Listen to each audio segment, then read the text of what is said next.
anybody wants to protest what we do or violate what we want, we just turn off their chip. That's right, microchipped. In 2005, Congress, under the pretense of immigration control and the so-called War on Terrorism, passed the Real ID Act, under which it is projected by May 2008, you will be required to carry around a federal identification card, which includes on it a scannable barcode with your personal information. However, this barcode is only an intermediary step before the card is equipped with a VeriChip RFID tracking module, which will use radio frequencies to track your every move on the planet.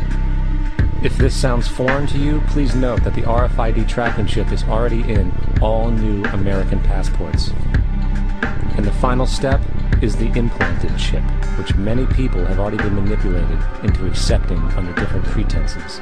We have a Florida family who are really pioneers in a brave new world. They have volunteered to be the first ever to have microchip identification devices implanted into their body. After 9/11, I was really concerned with the security of my family. I wouldn't mind having something planted permanently in my arm that would identify me. In the end, everybody will be locked into a monitored control grid where every single action you perform is documented. And if you get out of line, they can just turn off your chip, for at that point in time, every single aspect of society will revolve around interactions with the chips. This is the picture that is painted for the future if you open your eyes to see it. A centralized one-world economy where everyone's moves and everyone's transactions are tracked and monitored, all rights removed. The most incredible aspect of all, these totalitarian elements will not be forced upon the people. The people will demand them. For the social manipulation of society through the generation of fear and division has completely detached humans from their sense of power and reality. A process which has been going on for centuries, if not millennia. Religion, patriotism, race, wealth, class, and every other form of arbitrary, separatist identification and thus conceit has served to create a controlled population, utterly malleable in the hands of the few.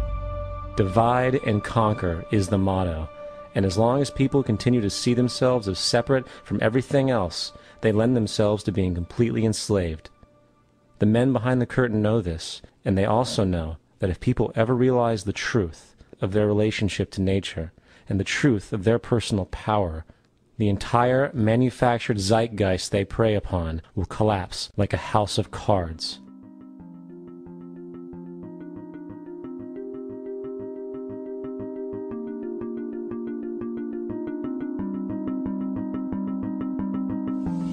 The whole system that we live in drills into us that we're powerless, that we're weak, that our society is evil, that it's crime-ridden, etc., and so forth.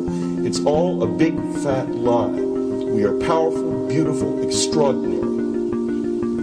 There is no reason why we cannot understand who we truly are, where we are going. There is no reason why the average individual cannot be fully empowered. We are incredibly powerful beings.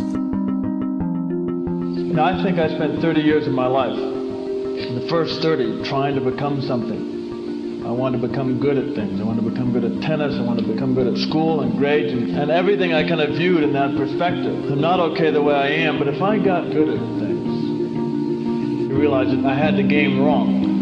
The game was to find out what I already was. Find out what I already was.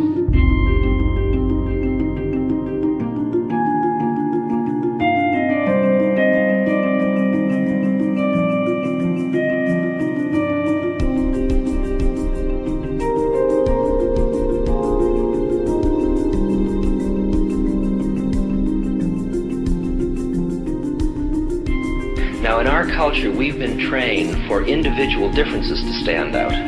So you look at each person, immediately it is brighter, dumber, older, younger, richer, poorer, and we make all these dimensional distinctions, put them in categories and treat them that way. And we get so that we only see others as separate from ourselves in the ways in which they're separate. And one of the dramatic characteristics of experience is being with another person and suddenly seeing the ways in which they are like you, not different from you, and experiencing the fact that which is essence in you and which is essence in me is indeed one. the understanding that there is no other. It is all one. And I wasn't born Richard Alpert, I was just born as a human being. And then I learned this whole business of who I am and whether I'm good or bad or achieving or not. All that's learned along the way.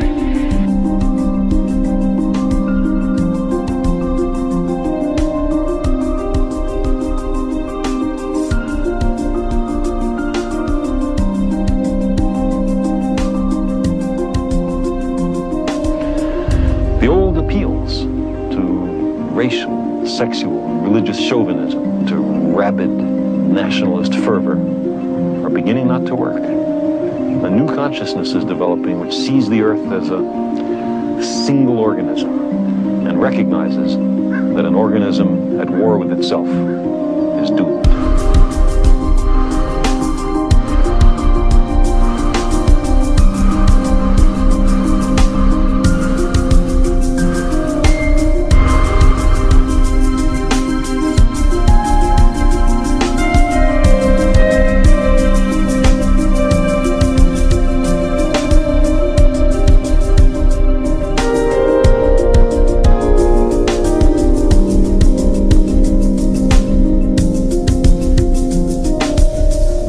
Bill Hicks used to finish his shows with this. Life's like a ride in an amusement park. And when you go on it, you think it's real, because that's how powerful our minds are. And the ride goes up and down and round and round. It has thrills and chills, and it's very brightly colored. And it's very loud, and it's fun for a while. Some have been on the ride for a long time, and they begin to question, is this real, or is this just a ride?